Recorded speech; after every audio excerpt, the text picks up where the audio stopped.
राजधानी थी राजगढ़, और राजगढ़ किला है, उसको लगकर वेल्हे तालुका है, वेल्हे तहसील है। बहुत दिनों से ये डिमांड थी कि वेल्हे तहसील का नाम राजगढ़ किया जाए। तो आज मुझे इस बात का अभिमान है, मैं माननीय प्रधानमंत्री मोदी जी का, हमारे गृह मंत्री अमित भाई का, केंद्र सरकार का और हमारे माननीय मुख्यमंत्री देवेंद्र फडणवीस जी का आभार व्यक्त करता हूं।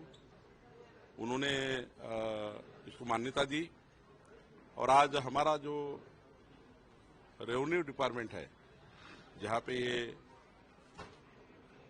प्रक्रिया होती है, आज रेवेन्यू डिपार्टमेंट आज नोटिफिकेशन निकाल रहा है कि वेल्हे तालुका अब राजगढ़ होगा।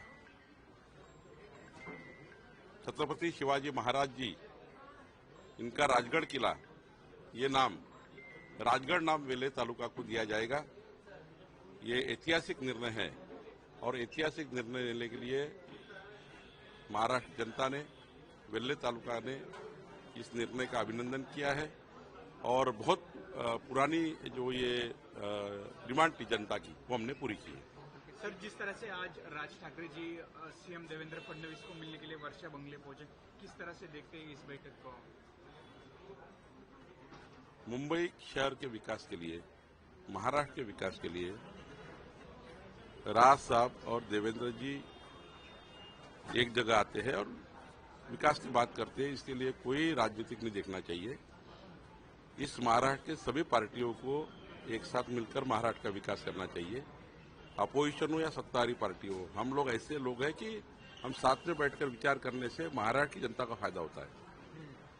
कल उद्धव ठाकरे जी हो, शरद पवार जी हो और देवेंद्र जी हो, सबने मिलकर, अगर मुख्यमंत्री जी को मिलकर ये विकास की बात होती है तो ये महाराष्ट्र के संस्कार और संस्कृति रही है। इसको राजनीतिक रूप से नहीं देखना चाहिए, ऐसा मुझे लगता है। हाल ही फिलहाल में बीएसटी के चुनाव थे जिसमें दोनों ठाकरे जी एक साथ थे, लेकिन दोनों 0 से हार गए।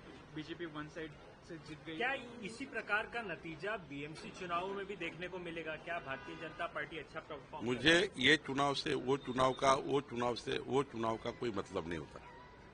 लोकसभा का विधानसभा में कोई मतलब था? देखिए, हर चुनाव अलग होता है, लेकिन ये बात सही है, महायुति देवेंद्र जी, अजित दादा और एकनाथ शिंदे जी, ये जो महायुति है महाराष्ट्र में, ये मुंबई से लेकर नागपुर तक सारी महानगर पालिकाएं, सारी जिला पंचायत, सारी नगर पंचायत, सारी कारपोरेशन, हम 51% वोट शेयर लेकर जीतेंगे।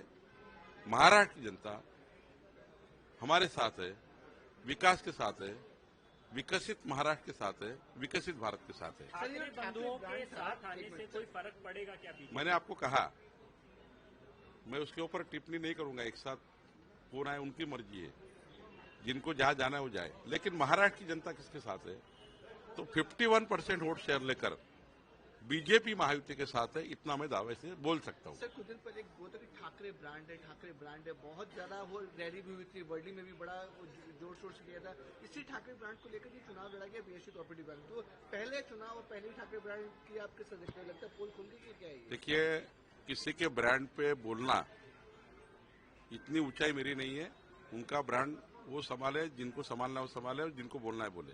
लेकिन मैं इतना पक्का जानता हूं, कोई भी कितना भी एक आ जाए, कोई भी कितना भी एक आ जाए, देवेंद्र फडणवीस जी की सरकार, हमारी सरकार जो विकास के काम कर रही है, उसके आधार पर महाराष्ट्र की जनता देवेंद्र फडणवीस जी के साथ, एकनाथ जी और अजित पवार जी के साथ, महायुति के साथ, पूरे बहुमत के साथ सरकार के साथ है और पार्टियों के साथ है। सर, बहुत बड़ी बात कही आपने अभी थोड़ी देर पहले कि देवेंद्र जी के साथ विकास के लिए अगर कोई भी आता है तो हम उसका स्वागत करेंगे। क्या बाकी सारे जो दल हैं, जो भी देवेंद्र जी के साथ या बीजेपी के साथ जुड़ना चाहते हैं, उनके लिए सियासी दरवाजे खुले हैं क्या? मैंने आपको क्या बात कही और आपने उसका अर्थ क्या लगाया? मैंने कहा, पॉलिटिकल बात नहीं की, मैंने कहा विकसित महाराष्ट्र 2029, विकसित महाराष्ट्र 2035, विकसित महाराष्ट्र 2047, ये जो देवेंद्र जी ने संकल्प किया है, इस संकल्प को सूचनाएं देने के लिए अब राज ठाकरे जी आए। उनने मुंबई के बारे में कुछ बातें की हुई, तो क्या देवेंद्र फडणवीस जी ने उनकी बातों को लेकर अगर 4 काम मुंबई में किए। कल उद्धव ठाकरे जी आए, उन्होंने 4 इशू बताए, मुंबई के 4 इशू। कल शरद पवार जी आए, उन्होंने कहा पुणे और महाराष्ट्र के लिए 4 इशू है, तो इसका स्वागत है। हमारे संस्कार है, हमारी संस्कृति है महाराष्ट्र की। ये कोई बाकी राज्य जैसे राज्य नहीं है महाराष्ट्र। महाराष्ट्र संस्कृति का राज्य है। कल परसों मेरे पास पिछले 3 महीने पहले आपने देखा होगा, मैं रेवेन्यू मिनिस्टर बनने के बाद मुझे प्रकाश आंबेडकर जी आकर मिले। तो प्रकाश आंबेडकर जी ने मेरे साथ एक साथ चर्चा की। उनका एक इशू था मुंबई के आदिवासी जमीन को लेकर, जो आदिवासी की जमीन हड़प ली थी एक व्यक्ति ने। तो प्रकाश आंबेडकर जी मेरे पास आए, हमने वो निर्णय कर दिया। ऐसा है कि अगर महाराष्ट्र में चुनाव के समय ठीक है, चुनाव में हमारे प्लेटफॉर्म अलग है, चुनाव में पार्टी अलग है, हमारी पार्टी का डायस अलग है, लेकिन डेवलपमेंट के लिए महाराष्ट्र के विकास का डायस है।